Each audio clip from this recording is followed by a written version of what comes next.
수진은 서울 강남구에 위치한 대형 종합병원 서울중앙병원에서 간호조무사로 일합니다. 4년 전 이곳에 취직한 이후 성실하게 근무하며 환자들과 직원들에게 신뢰를 쌓아왔습니다. 3년 전 병원 로비에서 재민을 만나 사랑에 빠졌고 이제 결혼을 앞두고 있습니다. 하지만 재민의 어머니 한영숙은 아직 수진을 한 번도 만나지 않았습니다. 재민은 어머니가 간호조무사라는 직업과 평범한 집안 배경을 가진 수진을 반대할까봐 걱정하고 있습니다. 일부 초라한 옷차림의 노인. 어느 가을날 오후 서울중앙병원 1층 로비에 낡고 초라한 옷을 입은 노인이 들어섰습니다. 허리가 구부정하고 때 묻은 손수건으로 이마에 땀을 닦는 그 노인은 주변을 두리번거리며 불안해 보였습니다. 손에는 구겨진 진료 예약서를 들고 있었습니다. 원무과를 지나던 다른 간호조무사들은 노인을 슬쩍 피해갔습니다. 한 직원이 접수는 저쪽 창구에서 하세요라고 쌀쌀맞게 말하고는 돌아섰습니다. 보안요원도 노인의 행색을 보더니 경계하는 눈빛을 보냈습니다. 하지만 수진은 노인이 진료 예약서를 들고 어찌할 바를 모르는 모습을 보고 먼저 다가갔습니다. 어르신, 어디 불편하세요? 도와드릴까요? 수진의 따뜻한 목소리에 노인은 안도의 한숨을 내쉬었습니다. 아가씨, 미안한데 여기 처음 와봐서 잘 모르겠어요. 접수를 어떻게 하는지. 괜찮으세요? 제가 도와드릴게요. 예약서 좀 볼 수 있을까요? 수진은 노인의 예약서를 확인했습니다. 정형외과 진료 예약이었습니다. 어르신, 무릎이 불편하세요? 네. 계단 오르내리기가 힘들어서 왔어요. 근데 접수비가 얼마나 하나요? 돈이 많이 없어서. 수진은 노인의 걱정스러운 표정을 보며 부드럽게 설명했습니다. 건강보험 있으시면 부담 많이 안 되세요. 제가 접수 도와드릴게요. 이쪽으로 오세요. 수진은 노인을 원무과로 안내하고 직접 접수를 도왔습니다. 서류 작성도 어려워하자 옆에서 하나하나 설명해주며 함께 작성했습니다. 접수를 마친 후에는 진료실까지 직접 모셔다 드렸습니다. 진료 끝나시면 1층 약국에서 약 받으시면 돼요. 혹시 길 찾기 어려우시면 연락 주세요. 수진은 자신의 이름과 내선 번호를 메모지에 적어 노인에게 건넸습니다. 아가씨, 이름이 뭐예요? 이수진입니다, 어르신. 수진 씨, 정말 고마워요. 요즘 젊은 사람들이 다 바쁜데 나 같은 노인한테 이렇게 친절하게 대해주는 사람이 없었어요. 아니에요, 어르신. 병원 오시는 것도 불편하실 텐데 도와드리는 건 당연한 일이에요. 노인은 수진의 손을 꼭 잡았습니다. 수진 씨 같은 며느리를 두면 정말 행복하겠어요. 수진은 얼굴이 붉어지며 웃었습니다. 과찬이세요. 진료 잘 받으시고 무릎 빨리 나으세요. 2부 계속되는 만남. 그날 이후로도 그 노인은 일주일에 한두 번씩 병원을 찾아왔습니다. 때로는 물리치료를 받으러, 때로는 약을 타러. 수진은 매번 노인을 보면 반갑게 인사했고 필요한 도움을 아끼지 않았습니다. 어느 날 노인은 병원 식당에서 식사비가 부족하다며 당황하고 있었습니다. 카드가 안 되는 오래된 현금 카드만 갖고 있었고 현금은 턱없이 부족했습니다. 어르신, 제가 도와드릴게요. 수진은 주저없이 자신의 돈으로 부족한 금액을 채워주었습니다. 수진 씨, 미안해요. 다음에 꼭 갚을게요. 아니에요, 어르신. 제가 밥 한 끼 사드리는 거예요. 맛있게 드세요. 그럼 미안하니까 같이 앉아서 얘기 좀 할까요? 수진은 마침 점심시간이었기에 노인과 함께 앉았습니다. 노인은 수진에게 여러 가지를 물었습니다. 수진 씨는 왜 이 일을 하나요? 간호조무사가 되고 싶었어요? 사실 어릴 때는 간호사가 되고 싶었어요. 그런데 집안 형편이 어려워서 대학을 못 갔어요. 그래도 환자분들을 돕고 싶어서 간호조무사 자격증을 땄죠. 아쉽지 않아요? 수지는 잠시 생각하다 밝게 웃었습니다. 처음엔 그랬어요. 하지만 지금은 제 일이 자랑스러워요. 간호사 선생님들을 도와서 환자분들이 편안하게 치료받으시도록 돕는 것도 정말 중요한 일이거든요. 가족은요? 수진의 표정이 잠깐 어두워졌지만 곧 미소를 되찾았습니다. 아버지는 제가 중학생 때 교통사고로 돌아가셨어요. 어머니는 식당에서 주방 일을 하세요. 오빠는 공장에서 일하고 있고요. 결혼은 생각 없나요? 수진의 얼굴이 살짝 붉어졌습니다. 사실 약혼자가 있어요. 우리 병원 의사 선생님이에요. 시어머니 될 사람은 만나봤나요? 수진은 고개를 저으며 불안한 표정을 지었습니다. 아직이요. 약혼자가 어머니께서 좀 까다로우시다고 했어요. 병원장님이시거든요. 저같이 간호조무사의 평범한 집안 출신을 반기지 않으실 것 같아서 걱정돼요. 수진 씨 생각엔 어떤가요? 수진은 진지하게 답했습니다. 포기하고 싶지 않아요. 제 진심을 보여드리고 싶어요. 제가 비록 간호조무사지만 환자분들을 진심으로 대하고 무엇보다 아드님을 진심으로 사랑한다는 것을 꼭 알아주셨으면 좋겠어요. 노인은 수진의 눈을 깊이 들여다봤습니다. 그 눈에는 진심과 간절함이 담겨 있었습니다. 며칠 후 외래 대기실에서 노인이 갑자기 어지러워하며 쓰러질 뻔했습니다. 수진은 재빨리 달려가 노인을 부축하고 의자에 앉혔습니다. 어르신, 괜찮으세요?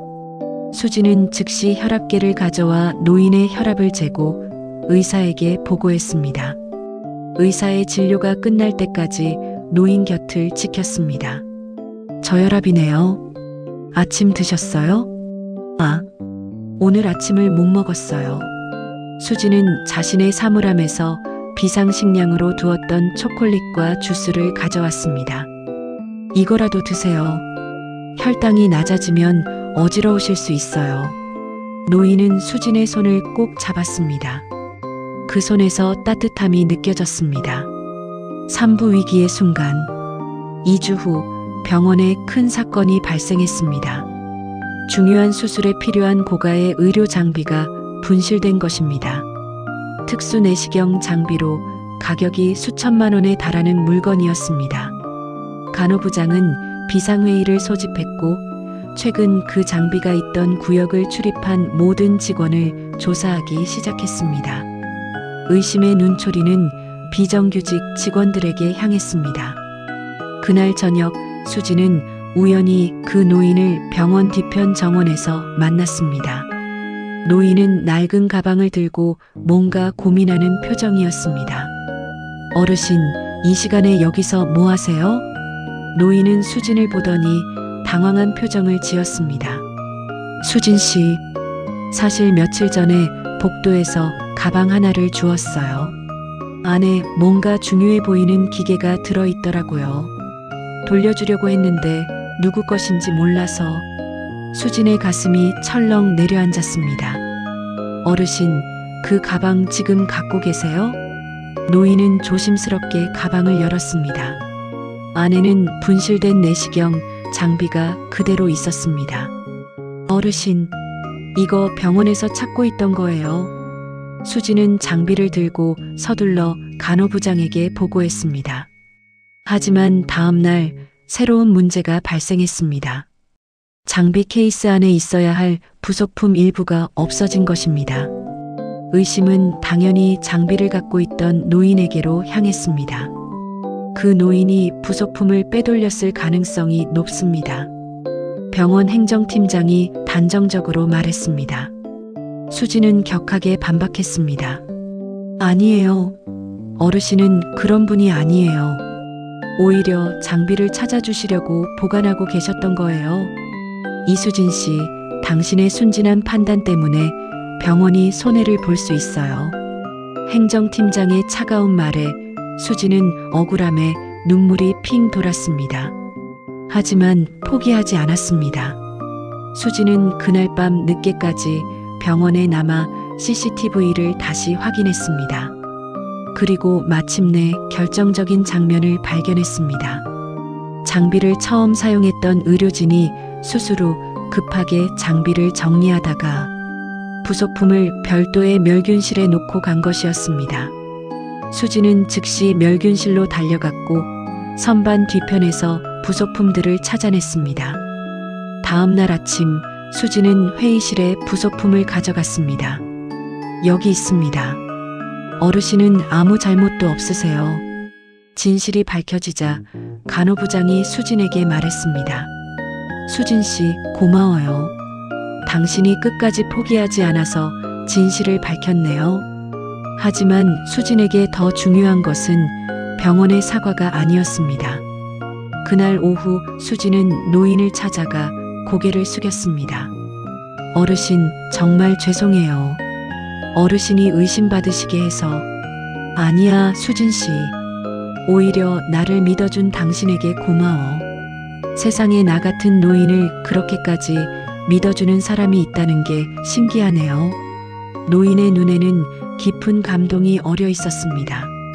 사부 진실이 드러나다 2주 후 수진은 재민으로부터 연락을 받았습니다. 수진아, 드디어 어머니께서 너를 만나고 싶대. 이번 주말에 우리 집으로 올 수 있어? 수진은 긴장되면서도 기뻤습니다. 며칠 동안 준비를 하고 재민의 어머니께 드릴 한과 선물을 정성껏 골랐습니다. 약속 당일 수진은 재민과 함께 그의 집으로 향했습니다. 서울 성북동 한옥을 개조한 고급 저택 앞에서 수진은 긴장으로 손에 땀이 났습니다. 재민아, 어머님이 정말 저를 받아들여 주실까? 걱정하지 마. 어머니는 겉모습보다 사람의 마음을 보는 분이야. 문이 열리고 단정한 한복을 입은 우아한 여성이 나타났습니다. 그 순간 수진은 그 자리에 얼어붙었습니다. 어르신? 그렇습니다. 재민의 어머니는 바로 그동안 병원에 자주 찾아왔던 그 노인이었습니다. 아니, 노인으로 변장했던 한영숙 병원장이었습니다. 어서 와요, 수진 씨. 아니, 이제 수진아라고 불러도 되겠네요. 영숙의 얼굴에는 따뜻한 미소가 번졌습니다. 재민은 어리둥절한 표정으로 어머니와 수진을 번갈아 봤습니다. 어머니, 수진이를 어떻게 아세요? 영숙은 수진의 손을 잡았습니다. 앉아서 이야기하자. 재민, 너도 들어야 할 얘기야. 한옥의 따뜻한 사랑방에 앉은 영숙은 그동안의 일을 설명했습니다. 사실 나는 석 달 전부터 수진이를 알고 있었어. 재민이 내 이야기를 할 때마다 너무 좋은 사람이라고만 해서 과연 진짜 그런 사람인지 확인하고 싶었어. 솔직히 처음엔 의심했어. 간호조무사라는 직업도 평범한 집안 배경도 마음에 걸렸지. 그래서 변장을 하신 거예요? 영숙은 고개를 끄덕이며 수진의 손을 더욱 꼭 잡았습니다. 미안해, 수진아. 하지만 나는 겉모습이 아니라 진짜 마음을 보고 싶었어. 우리 병원에는 명문대 출신 간호사들도 많아.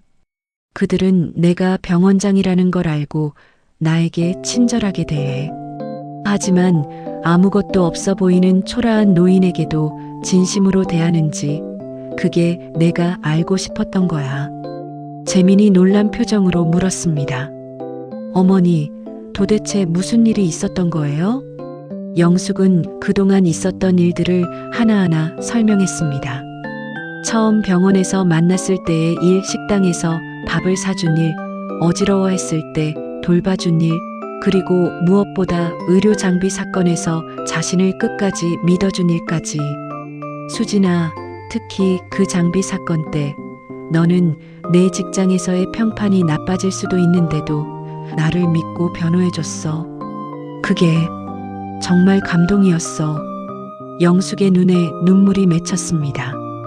나는 오랫동안 의료계에 있으면서 많은 사람들을 봤어. 학벌 좋고 능력 있는 사람들은 많아. 하지만 진심으로 환자를 대하고 곤란한 사람을 도와주는 사람은 드물어. 수진아, 너는 그런 사람이야. 수진의 눈에서도 눈물이 흘러내렸습니다. 원장님, 아니 어머님, 저는 그냥 제 마음이 시키는 대로 했을 뿐이에요. 바로 그거야, 수진아. 당연히 해야 할 일이라고 생각하는 그 마음. 그게 진짜 의료인의 마음이야. 학벌이나 자격증이 의료인을 만드는 게 아니라 바로 그 마음이 진짜 의료인을 만드는 거야. 영숙은 수진을 끌어안았습니다. 수진아, 나는 내가 재민이의 아내가 되는 것을 진심으로 환영해. 오히려 내가 이렇게 좋은 며느리를 맞이하게 되어 영광이야. 재민도 눈물을 흘리며 두 사람을 안았습니다. 오부 새로운 시작. 결혼식 날 수진은 어머니가 손수 고쳐준 웨딩드레스를 입고 버질로드를 걸었습니다. 식장은 서울중앙병원 내 채플이었습니다. 객석에는 병원 동료들과 환자들, 그리고 수진의 가족이 앉아 있었습니다. 수진의 어머니는 눈물을 흘리며 딸을 바라봤습니다. 영숙은 수진의 어머니 옆에 앉아 그녀의 손을 꼭 잡았습니다. 사돈 어른, 정말 훌륭하게 딸을 키우셨어요. 제가 이런 며느리를 맞이하게 돼 진심으로 감사합니다. 아이고, 무슨 말씀을. 제가 더 감사하죠. 아니에요. 좋은 사람이 좋은 집안을 만드는 거예요. 어른께서 수진이에게 가르쳐 주신 따뜻한 마음씨가 우리 재민이를 행복하게 해줄 거예요. 신랑 신부가 서약을 마치고 입맞춤을 했습니다. 하객들의 축하가 채플을 가득 채웠습니다. 피로연이 끝난 후 영숙은 수진을 조용한 곳으로 불렀습니다. 수진아, 너에게 줄 게 있어. 영숙은 오래된 청진기를 꺼내 수진에게 건넸습니다. 은빛이 바랜 세월의 흔적이 묻은 청진기였습니다. 이건? 이 청진기는 재민이 아버지, 내 시아버지가 처음 의사가 되셨을 때 쓰시던 거야. 이 청진기 하나로 수많은 환자들을 진심으로 대하며 지금의 병원을 만드셨지. 영숙은 청진기를 수진의 손에 쥐어주었습니다. 그분이 항상 하시던 말씀이 있어. 진심으로 환자를 대하면 치료는 저절로 따라온다. 수진아, 너는 이미 그 정신을 실천하고 있어. 이제 이 청진기는 내 것이야. 수진은 청진기를 소중히 받아들며 눈물을 흘렸습니다. 어머님, 제가 이런 귀한 것을. 넌 자격이 있어, 수진아. 그리고 하나 더 줄 게 있어. 영숙은 서류 봉투를 꺼냈습니다. 간호학과 장학금 지원서야. 우리 병원에서 직원들의 학업을 지원하는 제도가 있어. 수진아, 일하면서 공부할 수 있도록 병원에서 근무 시간도 조정해 줄 거야. 수진은 서류를 보며 놀라움과 감격으로 말을 잇지 못했습니다. 이건 내가 받을 자격이 있는 거야. 그리고 솔직히 말하면 이건 나의 이기심이기도 해.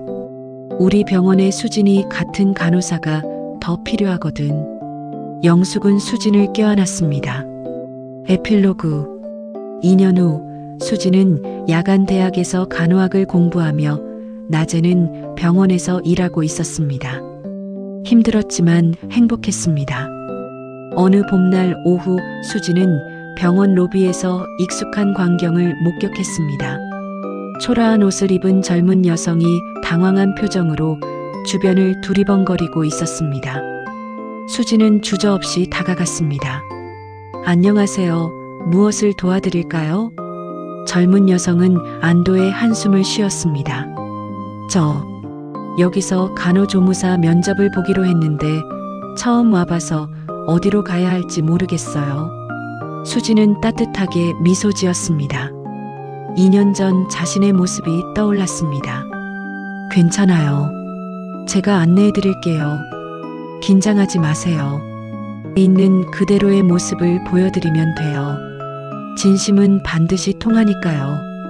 여성이 면접장으로 들어간 후 수지는 복도를 걸으며 생각했습니다. 자신도 누군가의 도움과 믿음으로 여기까지 왔다는 것을, 그리고 이제는 자신이 누군가를 도울 차례라는 것을. 영숙 원장이 가르쳐준 교훈을 떠올렸습니다. 진심으로 환자를 대하면 치료는 저절로 따라온다. 수지는 그 말을 믿었습니다. 그리고 매일매일 그것을 실천하며 살아갔습니다. 시아버지의 청진기는 이제 수진의 사물함에 소중히 보관되어 있었습니다. 그 옆에는 수진이 직접 쓴 일기장이 놓여 있었습니다. 첫 페이지에는 이렇게 적혀 있었습니다. 사람의 가치는 학벌이나 직위가 아니라 마음에 있다. 나는 모든 환자를 진심으로 대하는 의료인이 되리라. 수지는 오늘도 하얀 가운을 입고 환자들을 맞이합니다. 간호조무사에서 시작해 이제는 간호학생이 된 그녀. 하지만 변하지 않은 것이 있습니다. 바로 환자를 대하는 따뜻한 마음입니다. 어느 날 영숙 원장이 수진을 불렀습니다. 수진아, 다음 달부터 신규 간호조무사들 교육을 내가 맡아줄 수 있겠니? 그들에게 환자를 대하는 마음가짐을 가르쳐줄 사람이 필요해. 수진은 고개를 끄덕였습니다. 그리고 첫 교육 시간에 신규 직원들에게 이렇게 말했습니다. 여러분, 우리가 대하는 건 단순한 환자가 아니라 사람입니다. 누군가의 가족이에요.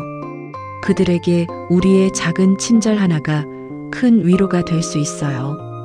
그게 우리가 하는 일의 진정한 가치예요. 교육이 끝난 후 한 신규 직원이 수진에게 다가왔습니다. 선생님, 면접 때 저를 안내해 주신 분이시죠? 그때 정말 감사했어요. 수진은 미소 지으며 그녀의 손을 잡았습니다. 당신도 잘할 수 있을 거예요. 진심으로 환자를 대하면 돼요. 오늘도 서울중앙병원 1층 로비에서는 누군가를 도와주는 수진의 모습을 볼 수 있습니다. 그리고 그 모습을 보며 영숙 원장은 조용히 미소 짓습니다. 자신의 선택이 옳았다는 것을, 진심은 결국 통한다는 것을 다시 한번 확인하며 끝.